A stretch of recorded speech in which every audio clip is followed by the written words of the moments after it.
अगर आप भी gaming PC, editing PC, trading PC या कोई भी इस्तेमाल करने के लिए नया पीसी बिल्ड करा रहे हैं, तो आज मैं आपको कुछ ऐसे इंपॉर्टेंट टिप्स बताने वाला हूं जिसे जानने के बाद आप अपने लिए बेहतर पीसी बिल्ड कर सकते हैं। बाद में किसी भी तरह का रिग्रेट ना हो, फ्यूचर रेडी पीसी बिल्ड कर सकते हैं। दुकानदार के साथ किसी भी तरह का स्कैम नहीं कर पाएगा। नमस्कार, मैं रवि, स्वागत है आपका हमारे चैनल एनसीएल कंप्यूटर में। बने रहे वीडियो में लास्ट तक। स्टार्ट करते हैं आज का ये वीडियो।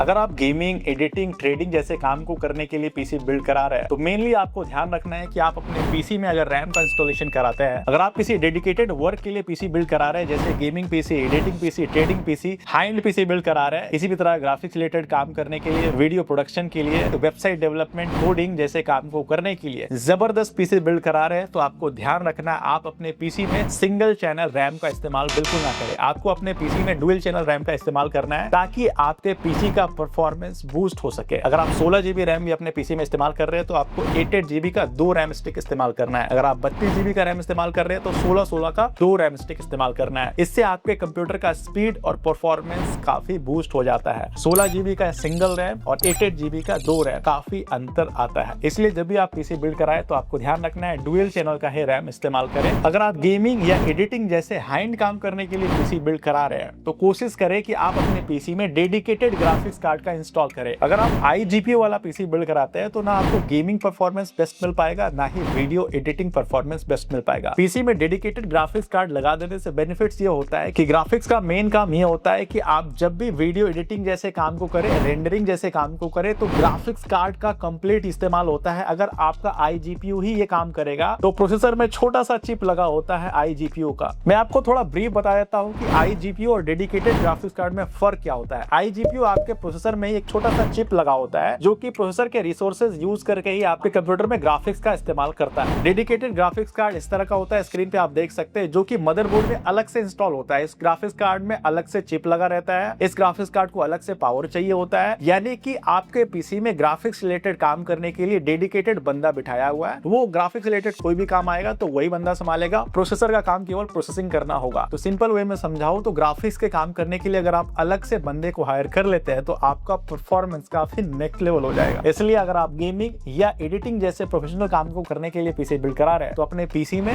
डेडिकेटेड ग्राफिक्स कार्ड का ही इस्तेमाल करें। कई बार नॉलेज नहीं होने के कारण हम अपने पीसी में 400 वाटेज का पावर सप्लाई, 500 वाटेज का पावर सप्लाई, 600 वाटेज का पावर सप्लाई, इस तरह का पावर सप्लाई लगा देते हैं। बाद में हमें पता चलता है कि ना परफॉर्मेंस सही मिल रहा है, पीसी बार बार रीस्टार्ट हो रहा है, कई बार ऑपरेटिंग सिस्टम क्रैश हो जा रहा है। तो ये प्रॉब्लम आपको तब फेस करना पड़ता है जब आपके पीसी में सही पावर सप्लाई का सिलेक्शन नहीं होता। आपके पीसी में सही से पावर मिलेगा, तभी आपके पीसी का परफॉर्मेंस बेस्ट हो पाएगा। इसलिए जब भी आप हाई एंड पीसी बिल्ड करें, चाहे गेमिंग हो, एडिटिंग हो, ट्रेडिंग हो, इस तरह का हाई एंड पीसी बिल्ड करें, तो आपको कम से कम 80+ सर्टिफाइड पावर सप्लाई ही अपने पीसी में इस्तेमाल करना चाहिए। मिनिमम बेसिक सेगमेंट का या एंट्री लेवल पीसी बिल्ड कर रहे हैं, तो आप 80+ ब्रोंज सेगमेंट का पावर सप्लाई इस्तेमाल कर सकते हैं। थोड़ा मिड रेंज का गेमिंग या एडिटिंग पीसी बिल्ड कर रहे हैं, तो आप 80+ गोल्ड सेगमेंट का पावर सप्लाई इस्तेमाल कर सकते हैं। अगर आप हाई एंड प्रोफेशनल लेवल का पीसी बिल्ड कर रहे हैं, तो आपको 80+ प्लैटिनम सर्टिफाइड पावर सप्लाई का ही इस्तेमाल करना चाहिए। अगर आप एंट्री लेवल पीसी बिल्ड कर रहे हैं जिसमें आपको कोई हाई टास्क नहीं करना, यानी एंट्री लेवल के काम को करना है, तो आप स्टॉक कूलर का इस्तेमाल कर सकते हैं, जो कि प्रोसेसर के साथ आपको देखने को मिलता है। मिड रेंज की गेमिंग भी करना चाह रहे, एडिटिंग करना चाह रहे, या हाई एंड गेमिंग या एडिटिंग करना चाह रहे हैं, तो भी आपको डेडिकेटेड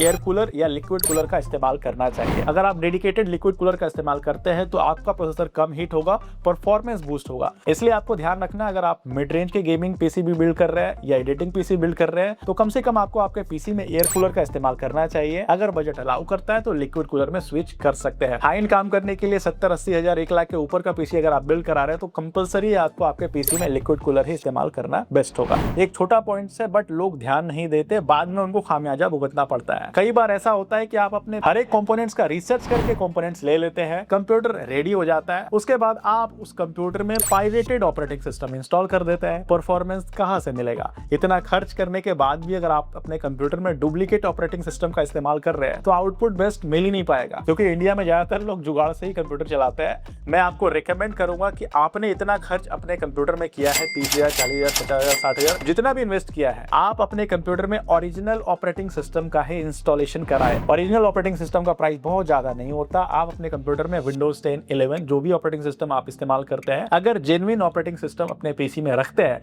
तभी आपका पीसी बेस्ट परफॉर्मेंस और बेस्ट आउटपुट देगा। तो आपको ये गलती नहीं करना है कि क्रैक ऑपरेटिंग सिस्टम या पायरेटेड ऑपरेटिंग सिस्टम आप अपने पीसी में इंस्टॉल करके आप अपने आप को 30 मार खा समझते हैं, तो ऐसा नहीं होता।